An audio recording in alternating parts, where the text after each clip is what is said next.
Um, Martin, we can see your screen, but we can't hear you. Unmute now. There we go. Can you hear me now? Yes. Very good, very good. Well, thanks a lot, guys and gals. Yeah, I'm Martin Ciupa. I've given you my LinkedIn profile on the chat line, so if you want to follow up, please feel free to do so. I've had a career in AI and cybernetics for about 30 years in a variety of roles, both in technology as well as in the business side. So I kind of have two hats, which is a little bit unusual, but I hope it will come out here. I'm very enthusiastic about the conversation that we've had. It is indicative of the real progress that has occurred, that Imtiaz has highlighted in the technology. So there's a solution ready for a problem.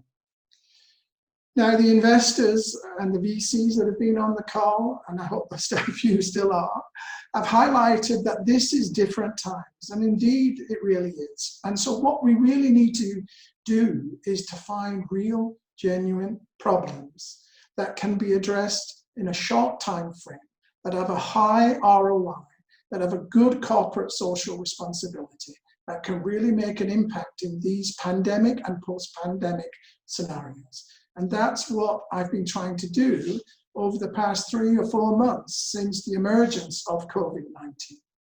Now, very early on in that period, I looked for an organization which would be able to help incubate some of those ideas, to help make them real, to get traction, to do things and not just talk about things. And so I joined the American Association for Precision Medicine, which is an organization I'll show a few slides about, and I became the team lead for the data science and AI task force of that organization. Now, I'm going to be talking about solutions, I'm going to be talking about projects, but you'll get an idea of where I'm going, I trust. So let me just start the presentation. So the first thing to note is black swan events, as is often called out to be for COVID-19, are not really black swan events at all. These have been quite predictable. They've been plaguing mankind since we were able to speak the word mankind, perhaps. My point is that it's not just black swan events in terms of pandemics that disrupt the market, but we have events like wars, we have events like terrorist events, etc., which changes the zeitgeist. And we're in one of those, one of the biggest ones since the Second World War right now. So it changes the way we need to behave. It changes the way that we need to do business. Now, there is an opportunity to talk about the road to recovery, something that we're trying to manifest in our easation of these lockdown events. But how do we make that happen? Not only cure people, reduce the R rate for transmissions and the morbidity rates for COVID-19, but prepare ourselves for opening up economies. So technology can help. Let's just talk a little bit about the task force that I've joined and what they're trying to do. So basically, it's a bunch of chaps who are working in AI as well as domain-specific areas in therapeutics, diagnostics, and supply chain, and trying to build some real transactions or real projects that will impact and provide value to the world as well as to individual companies that it may spawn. They have a whole bunch of supporters that are helping us do that. I won't say too much of that, but you'll know many of these companies. And one of the real benefits of working with the APM that I have found is that they have real in-depth domain experience at the highest and most senior levels. And when you're working with technology, you really do need to reach out to people with domain experience to make sure that the solutions that you are coming up with, these innovations, have genuine impact in the way that these folks know how business is done. So let me talk about one project to give an example. We start off a story. I'm going to give you a little narrative here. You'll see what I mean in a few moments. So we're going to start about how can we stop pandemics happening when they are emergent epidemics. And the way to do that is to use technology at one level, to be able to build a digital twin, a predictive model, such that it can determine prefigurement in data, in say online social network data, that prefigures the confirmations and the hospitalization of individuals that have an emergent pathogen. So here's the story that I was talking about, the narrative. So Sue Smith, she goes on a vacation to Italy to meet families, meet her family members, and she's looked at advisory notices. This is in November, December of last year. And though there is a worrying notice of an epidemic, there's nothing giving her a warning about Northern Italy. So she has a traditional experience. But towards the end, she gets tweeted that her uncle is not feeling so well, and she had dinner with him just the previous day. The problem is, as I say, is that this is a precursor, the first part of the story. We need to find out epidemics before they become pandemics. How can we do that? Just look at some of the figures I've provided here about how big the negative impact is in the time of the epidemic and how much hope there is that these will rebound and economies will recover. And there are models, but as you've been watching, no doubt, on the news every day, the models are generally based upon human knowledge of how diseases spread through society, but some of these diseases, some of these pathogens are novel, like novel coronavirus, and identifying whether this is swine flu-like or SARS-like or Zika-like. Some are mediated by vectors of insects, other waterborne like cholera, others by aerosols and airborne diseases like SARS and COVID-19. Now let's just look about how the markets moved. The first point to note is that round about the 3rd of February, a trend started to be established in terms of deaths from COVID-19. And the market was fairly holding up throughout that period, and only 3 weeks later did the real impact of markets occur. For the fintech chaps out there, this should be really important, because if you can predict the emerging trend of an epidemic, you can do really well in fintech opportunities. Now, this is real data from Wuhan, and it looks at online social network, online media from Google, Baidu, Weibo, Twitter, etc.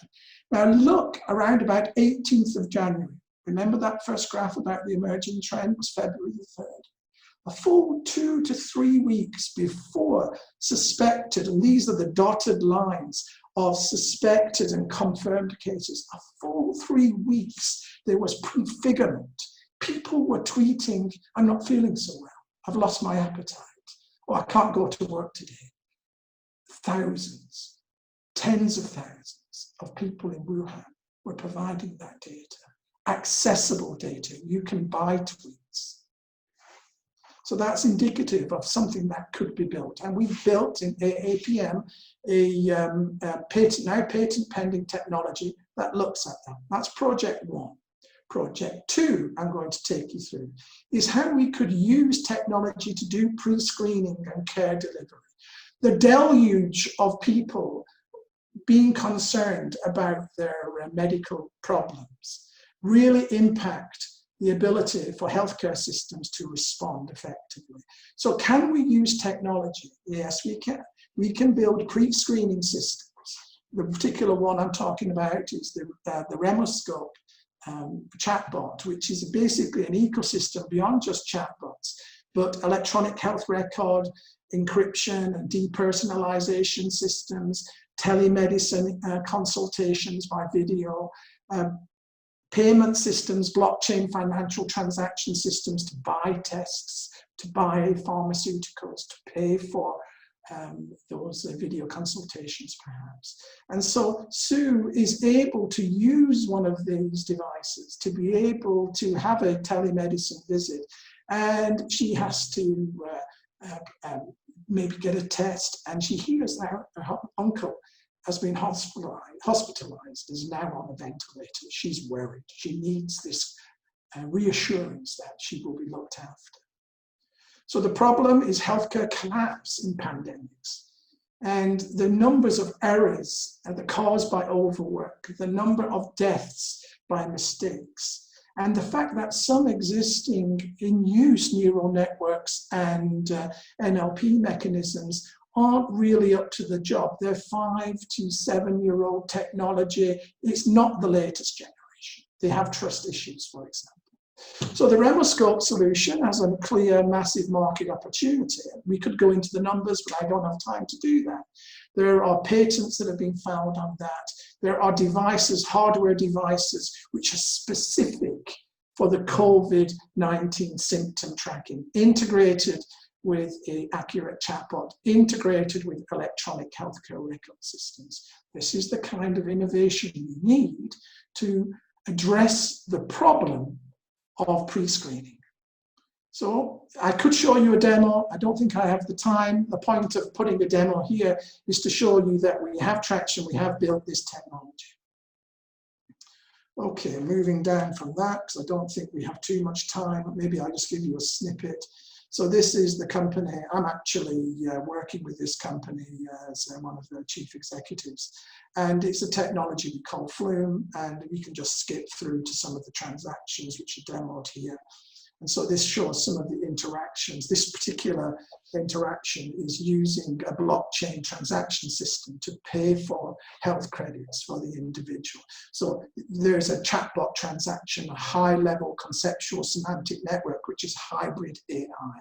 I imagine Imitiaz's ears are burning right now, because hybrid AI is where it is at, where people like Jeffrey Hinton and others are really trying to develop it. We've actually got technology that does that. So I'm trying to move on now. So I'm now going to talk about another project. Now this project, I think Rudy Medina is on this call. It's one of his projects that I've been working with him. And this, in terms of the narrative, this is now where Sue Smith is in a hospital. She's in an ICU. And she needs to be ventilated. The technical term is intubated. It's a complex process. It takes 5 to 6 humans and 30 to 40 minutes interacting with a person who's highly contagious. It's a risky business. These healthcare workers on the front line are dying, but it needs to be done. So in this case, the narrative is fairly clear. She needs support from the healthcare people to do that without overloading them. So, as I say, again, the problem is healthcare collapse. Pandemics have raised issues with containment, biohazards. The problem is compounded by the need to rapidly how can I say, develop these tools. Not, typical development times in robotics is in months. Sometimes you need to retool and you need to do these things in a matter of days and weeks as these epidemics emerge. So this is an exoskeleton tool. Basically, it's where you have a telepresence concept. So you have one tool where, let us say, a senior consultant surgeon may be in San Francisco, but in some small town in the Midwest, there is a clinic that needs intubation support. So the concept is to use these powerful but precise virtual reality equipped precision instruments, which are configured and self-configure and tune to a patient's requirements, to be able to support these complex processes. And as those processes are repeated by the telepresence surgeon, the AI system learns the common routines and stores them so it can interactively do them without the necessity of the surgeon in presence.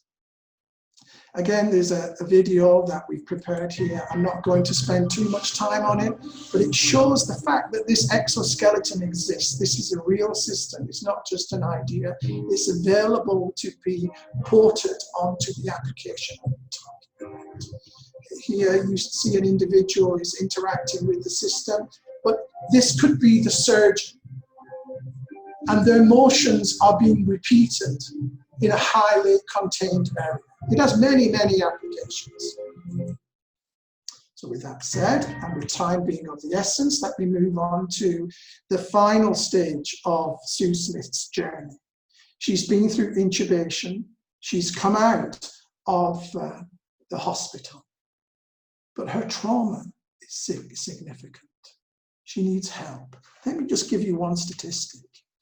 45% of Americans reporting are suffering with COVID-19 are reporting mental health issues.